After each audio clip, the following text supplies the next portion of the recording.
Bismillahirrahmanirrahim. Alhamdulillahirabbil alamin.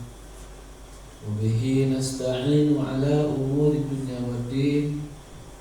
Wassalatu wassalamu ala sayyidina maulana Muhammadin wa ala alihi wa ashabihi ajma'in. Amma ba'du. Qala Allah subhanahu wa ta'ala fil Qur'anil Karim, yarfa'illahu allazina amanu minkum wallazina utul ilma darajah. Qala Rasulullah sallallahu alaihi wasallam, talabul ilmi fariidatun ala kulli muslimin wa muslimatin, wa sadaqa rasuluhun nabiyyul habibul karim, wa nahnu ala dzalika minasy syahidin wasyakirin walhamdulillahi rabbil alamin.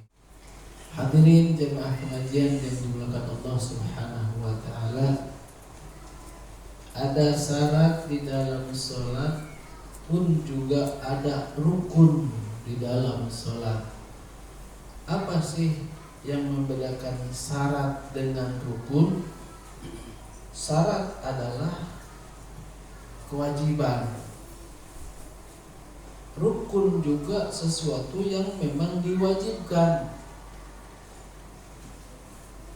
Nah, syarat sebelum sholat, di luar sholat berarti kemarin dijelaskan bahwa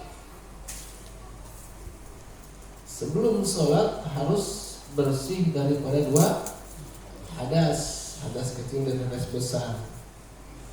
Syarat yang kedua menutupi aurat. Yang ketiga sudah masuk waktunya. Yang keempat menghadap ke kiblat. Itu syarat sebelum kita sholat harus ada 4 syarat itu. Baru ada rukun. Rukun itu berada di dalam sholat. Syarat yang tadi disebut wajib. Adakah sunnah yang dilakukan sebelum sholat? Tentunya ada. Insyaallah malam hari ini kita akan membahas tentang ada kesunahan sebelum sholat itu dilakukan. Faslun sunnah azanun wa iqamatun lidzakari walau munfaridan wa in sami'a azanan limaktubatin wa ayyu azina lil ula min shalawatin tawala wa yuqima likullin wa iqamatun li unsa wa yunada lil jama'ati naflin as-salatu jami'atun wa syiritun fihi ila akhirih. Tartibun wa bilaun wa jahrun li jama'atin. Jadi ada hukum sunnah yang wajib, yang harus dilakukan, yang mesti dilakukan sebelum sholat. Berarti ada sunnahnya, sunnah ainiyah. Ada fardu ain, ada sunnah ain.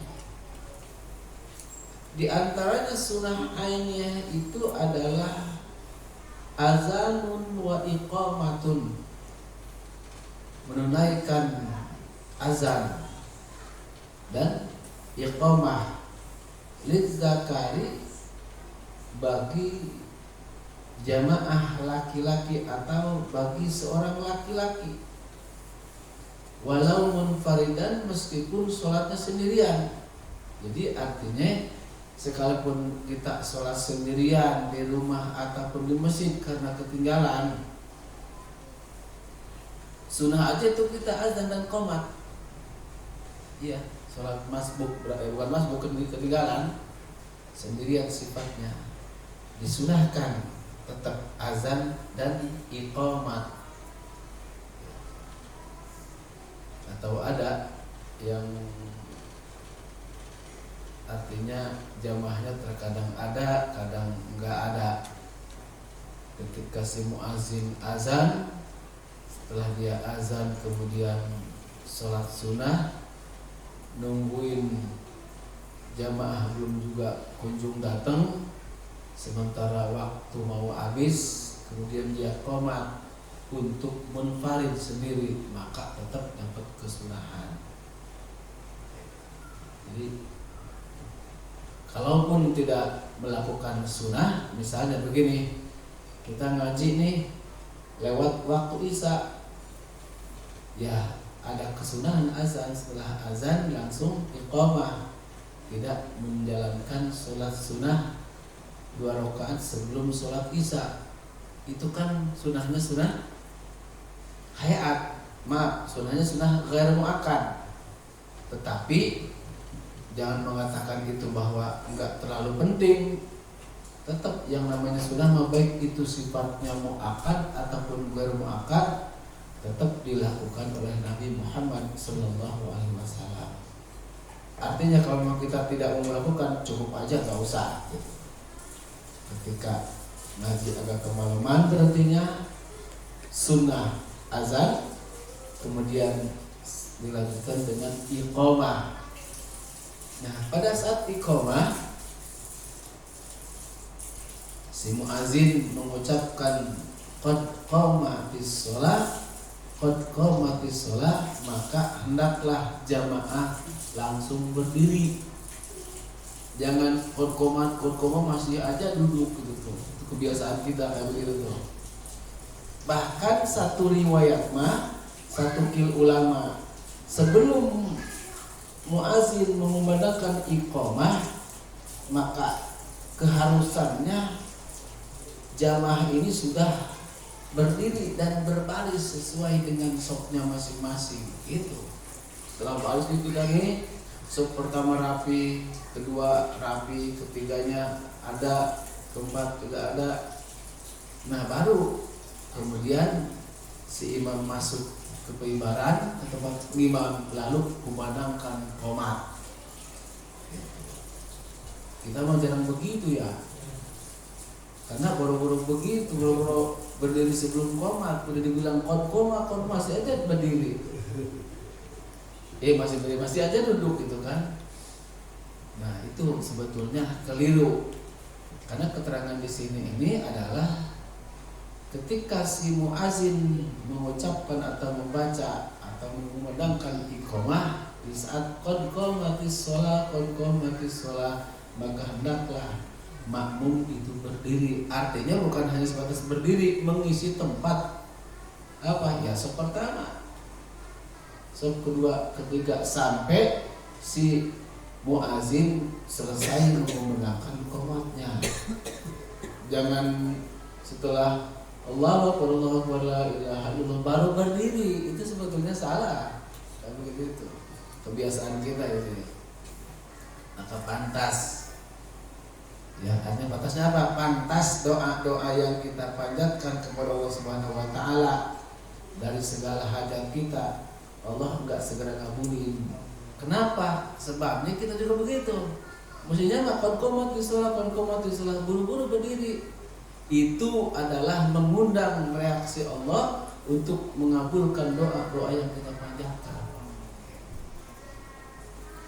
Bagusnya kayak tadi tuh, menurut sebagian qil ulama, ketika setelah selesai azan dan sholat sunnah, setelah si muazin berdiri untuk mengumandangkan iqamahnya, semua udah berdiri dan ngisi shaf masing-masing.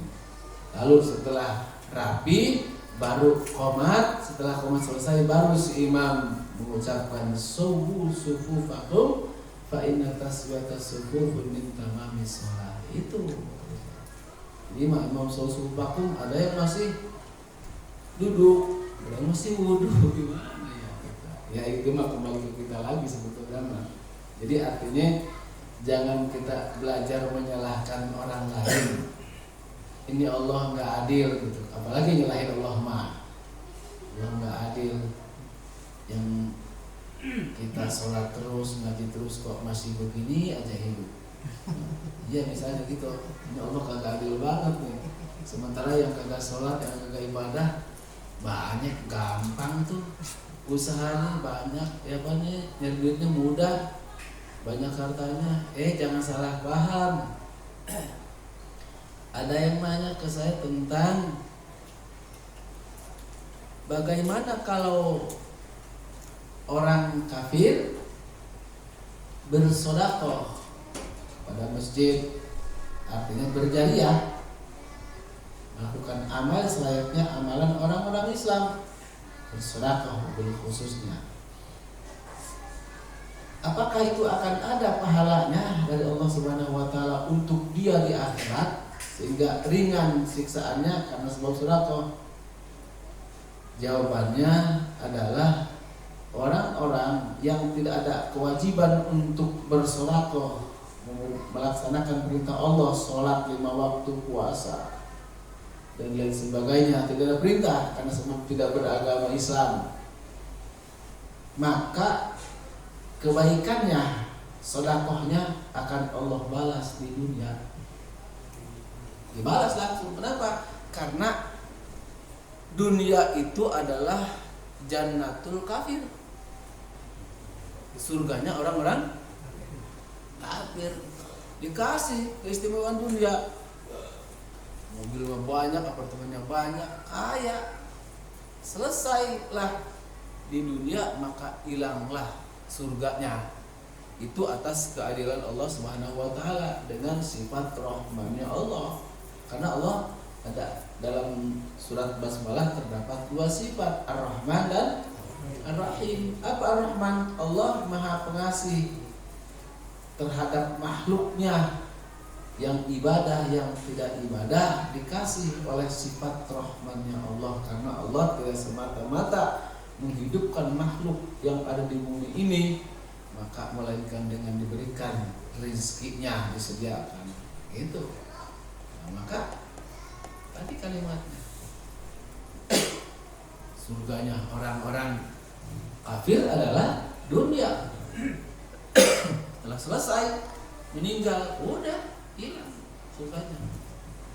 Tapi surganya orang-orang yang beriman adalah akhirat. Maka ada kalimat walal akhiratu khairul laka minal ula. Akhirat itu lebih baik daripada dunia. Maka ada satu pendapat ulama yang disampaikan oleh Nabi kita Muhammad SAW ketika ditanya, apakah ketika hamba ini bermohon kepada Allah Subhanahu wa taala lalu dikabulkan full, misalnya kita minta duit, minta rezeki, maka Allah akan mengabulkan 30% buat di dunia, 70% buat di akhirat. Kita minta rezeki, Allah berikanlah saya rezeki yang banyak, yang halal, yang berkah, yang baik buat bekal ibadah kepadamu. Maka Allah kabulkan tuh 30% dan 70%-nya ditangguhkan buat apa? Liukhrotiha, buat akhiratnya. Alasannya kenapa? Karena dunia mah cuma sebentar, cukup 30%. Akhirat kenapa banyak? Karena akhirat mah abada selama-lamanya. Gitu. Antum kalau dikasih semuanya mah terhadap orang-orang yang beriman, kapan, mana buat akhiratnya? Maka ada ayat tadi itu walal akhiratu khairul laka minal ula. Karena hidup di akhirat itu lebih baik dan lebih nyaman keselamatannya ketimbang dunia. Dunia ada akhir, kematian. Dunia ada perubahan pada manusia dari kecil gede tua mati. Akhirat nggak begitu, nggak ada kecil gede mati gitu. Karena akhirat mah udah segitu-gitunya nih. Maka dalam hal ini itulah berarti kita kalau mendengar azan segeralah buru-buru masuk ke masjid dan membaca apa yang dibaca oleh si muazin. Jadi jangan ngobrol tuh.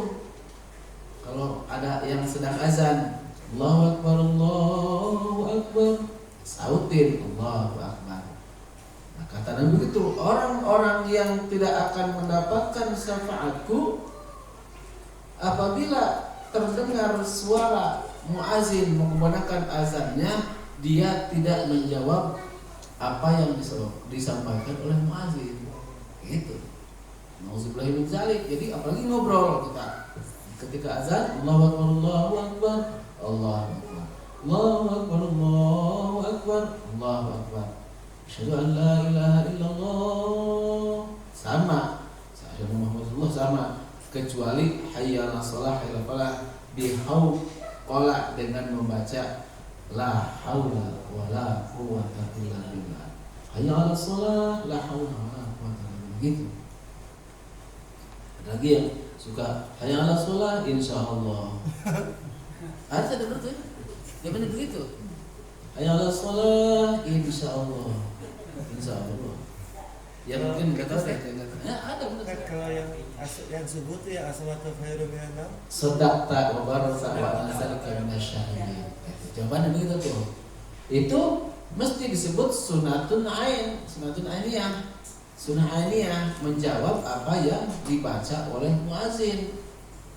As-salatu khairum minan naum, sadaqta wa barasa wa nasalika minasyahidin. Jawabannya tuh. Lalu gimana Tad? Apakah dipanjangin naumnya? Atau menurut ilmu tajwid begitu? Sebab ketika mad lain berada pada akhir, maka hendaklah dijadikan kayak mad arid disukun. An-naum itu mad lain hukumnya karena dibaca waqaf, maka hendaklah dibaca panjang, ukurannya 6 harakat. As-salatu khairum minan naum. Dan ngomong-ngomong makna, katanya kalau dibaca begitu, salat dibaca pada tidur. Orang pada tidur, enggak begitu. Yang penting bacaannya kita mah. Kan gini kalimatnya hidayah mah. Jangankan sekarang nih yang listrik tinggal ngetrekin, mijit nyala, kipas angin ada, speaker juga sama. Dulu zaman pakai aki, ya udah pakai aki ya speakernya. Bahkan nggak ada speaker. Kalau memang sudah hidayah Allah Ta'ala mah, ya jam 4 udah bangun dia ke masjid, jam 3 udah bangun, jam 2 udah bangun ke masjid sholat tahajud. Kalau nggak ada hidayah mah biar speaker di telinganya, naum tetap aja malah ngencengin selimut nih. Kan begitu ya. Hidayah mah begitu, datangnya nggak mesti karena ada speaker ke telinganya. Walaupun nggak ada speaker ya zaman dulu begitu, dulu pakai lampu cembor, masjid penuh. Sekarang, ya, iya benar, masjidnya bagus, lega, ya masih mendingan sih alhamdulillah. Maghrib mah banyak. Ini asar paling sebaris juga enggak. Dulu sebelum ada apa-apa, masjid selalu penuh, ada sholawatan sebelumnya. Sekarang sudah dikumandangkan azan, masjid masih kosong.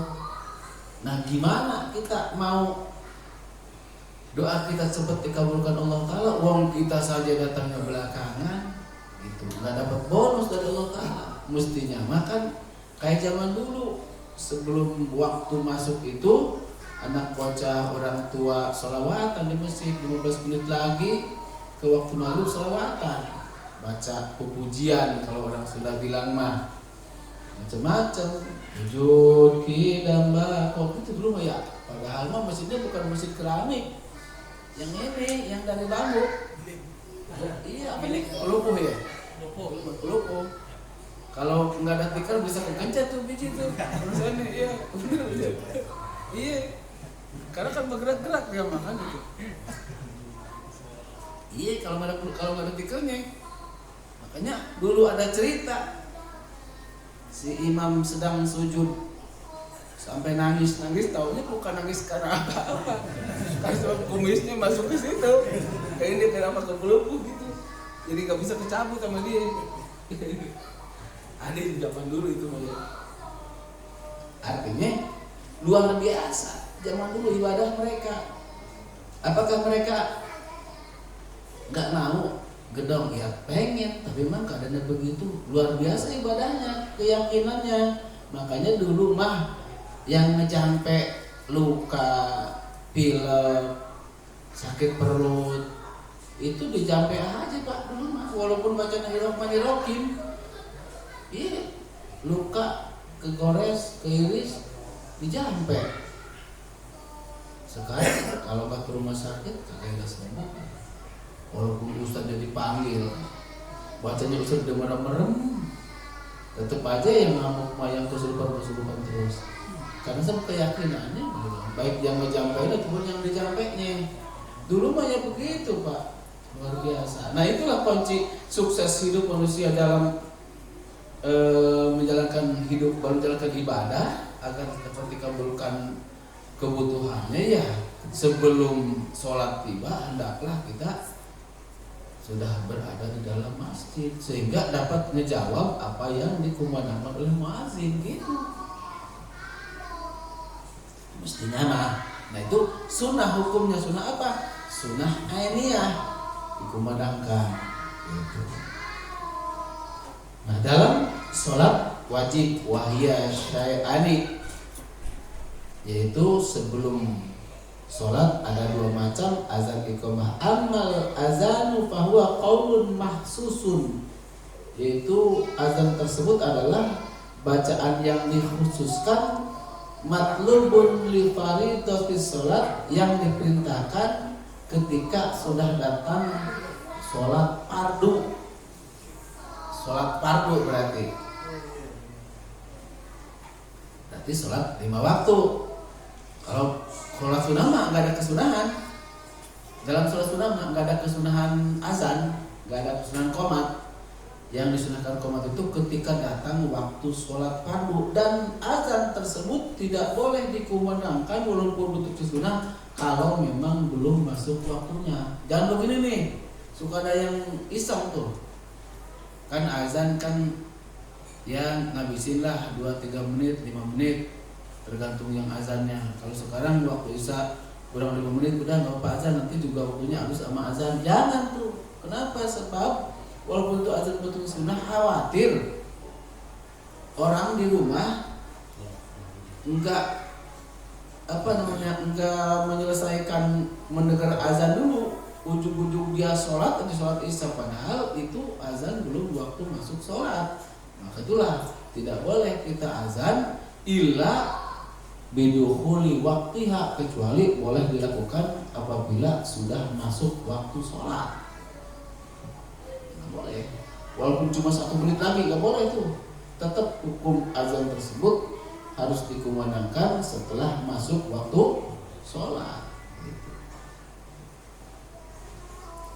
Zakari, bagi laki-laki itu hendaklah azan tersebut dikeraskan suaranya apabila di dalam masjid. Artinya azannya setelah masuk waktu, tujuannya adalah mengundang atau iklan, memberi kabar bahwa ini sudah masuk waktu sholat. Itu. Lalu bagaimana kalau azan tersebut sudah tidak ada orang lagi? Artinya dia masuk ke dalam masjid karena memang dia ketinggalan sholat berjamaah, maka sunnah azan, tapi nggak usah kenceng-kenceng. Ya, misalnya Kang Jamal nih belakangan datangnya, ke masjid udah nggak ada orang, bisa. Udah sunnah azan, sunnah qomat, tapi jangan kenceng-kenceng, jangan paksa-paksa lagi. Ya, azan Allahu Akbar gitu. Dan azan tersebut ada tempat dan situasinya, waktunya gitu. Untuk azan sholat harus dikeraskan. Untuk ngazanin mayat dan bayi jangan keras-keras. Azan untuk sholat Allahu Akbar kan kenceng tuh. Kalau ngazanin mayat itu jangan begitu. Atau ngazanin bocah yang baru lahir, ya lembut aja. Kaget atau anak bocah yang baru lahir kenceng-kenceng. Itu kayak gitu tata caranya. Jadi lembut. Lalu kemudian azan yang pertama itu hendaklah melambatkan. Apa melambatkan? Jangan buru-buru. Takut ada orang yang belum bangun kalau sholat subuh mah.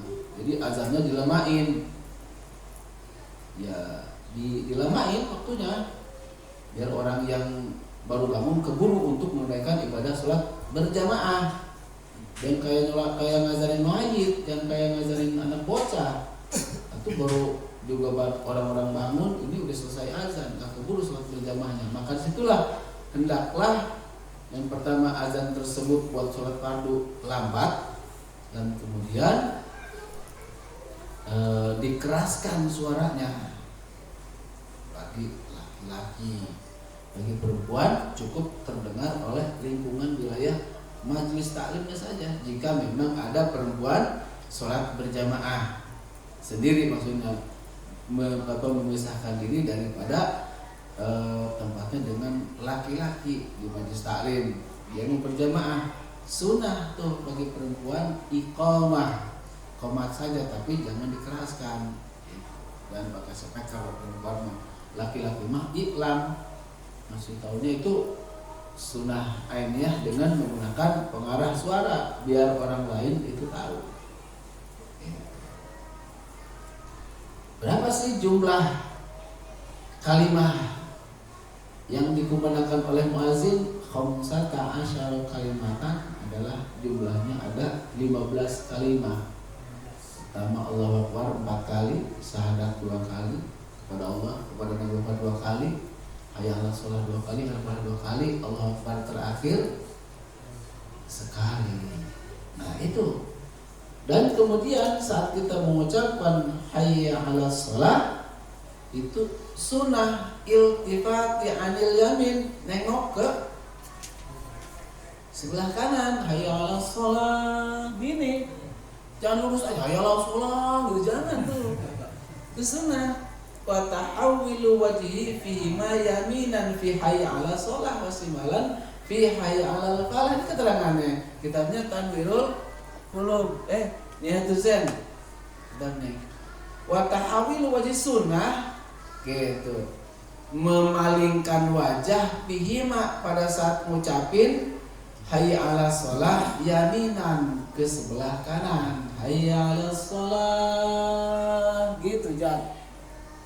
Iya, ini keterangannya.